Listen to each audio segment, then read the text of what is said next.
Hello everyone, welcome back. This is Parvathi here from Paru's Craftology.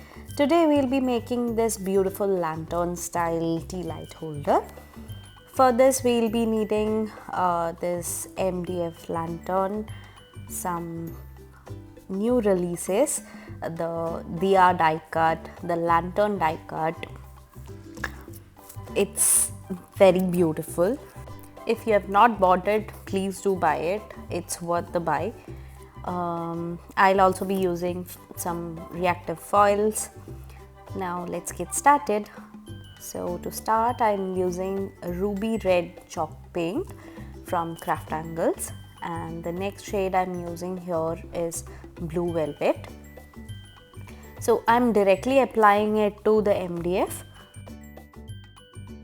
If you want, you can always apply a coat of gesso and then go with chalk paints, but chalk paints already have that binding properties, so many a times I skip that step, but it's a good to have step if you would like.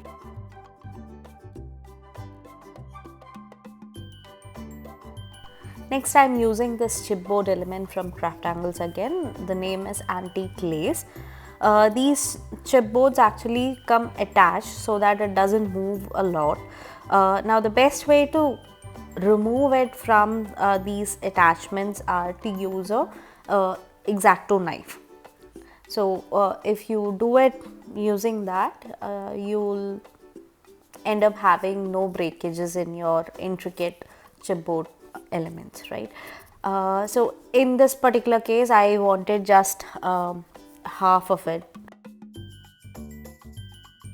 so you can easily cut it out using your scissors. And next I just gave it a coat of acrylic gold shade. Now just to add some more interest, I'm using this gilding flakes from Craft Angles. I have not applied any additional glue for it. I simply added it while my acrylic paint was wet, so it still sticks onto it, and I rubbed off the excess, and it gave me a nice distressed antique. Now let's start adding some more texture to our base, right? So I wanted to add some greens, so I use this mandala reloaded stencil from Craft Angles. I gave a green background. Now what I'm doing is I'm using this green as my shadow, and on top of it, slightly tilted, I'm using this latest release again from Craft Angles. This is gold texture paste, very smooth, very antique and glamorous, to be frank. On top of it, using the same stencil. To the lantern stand, I'm using the same stencil again, but adding simply some gold acrylic paint using some stencil brush. That's it. So I wanted it to be kind of uniform across the design, because I wanted to be completely ethnic, and that's the reason why I chose mandala stencil.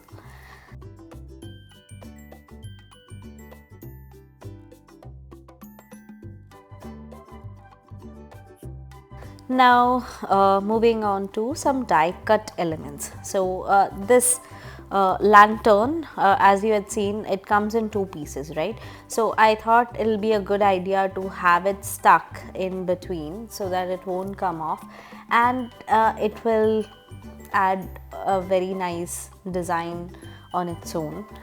So this die cut again is a new release by Craft Angles, and it's called lanterns die cut. It comes in a set of 3 lanterns and 1 string.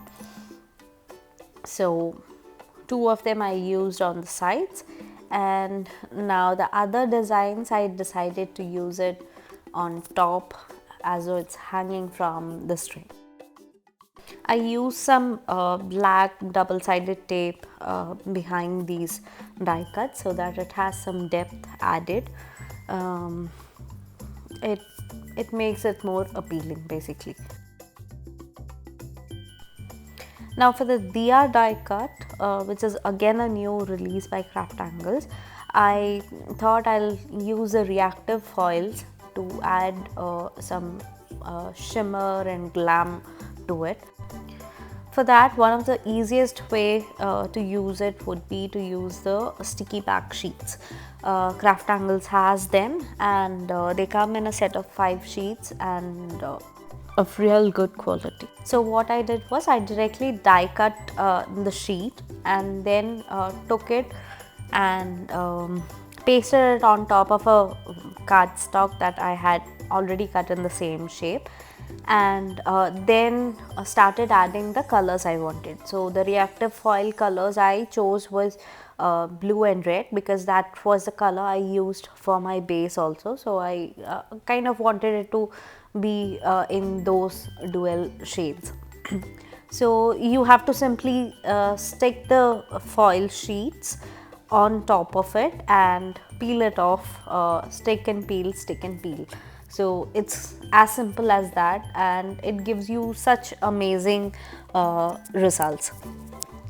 And the other 2 die cuts I use gold so that it's contrast and it's matching to the rest of the project. For the Diya, I added some additional backing using chipboard elements so that it is thick enough to stand alone.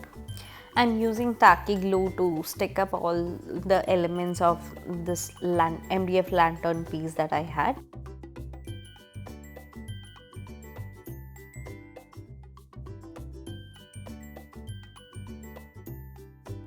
And I let it dry, and I thought this particular chipboard element, it was not standing out as much as I wanted, because it was again gold, and the background also had a lot of golds.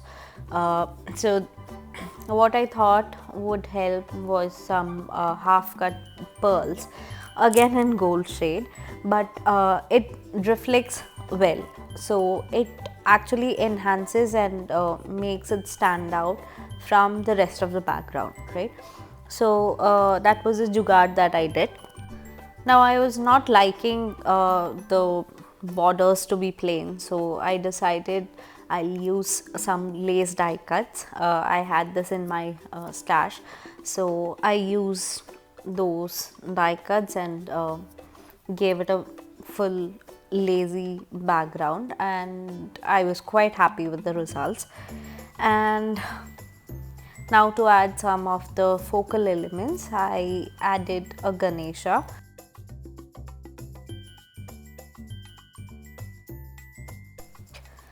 And I laid up the chipboard element, another die cut and our diya parallel to each other, so that they kind of form a very 3D kind of an effect which I wanted.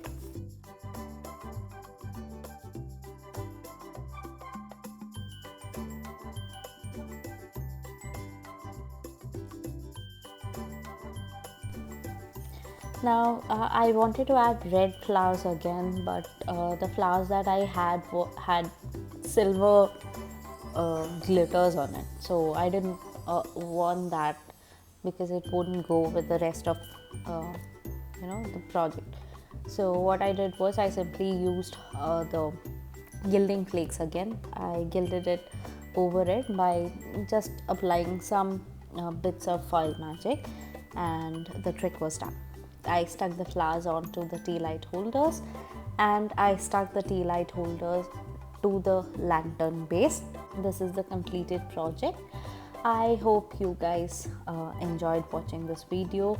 If you're inspired by it, please do make something and tag us while posting it, and we'll be happy to reshare. Wishing you all a happy and prosperous Diwali in advance. Till we meet again, it's Parvathi signing off. Bye bye.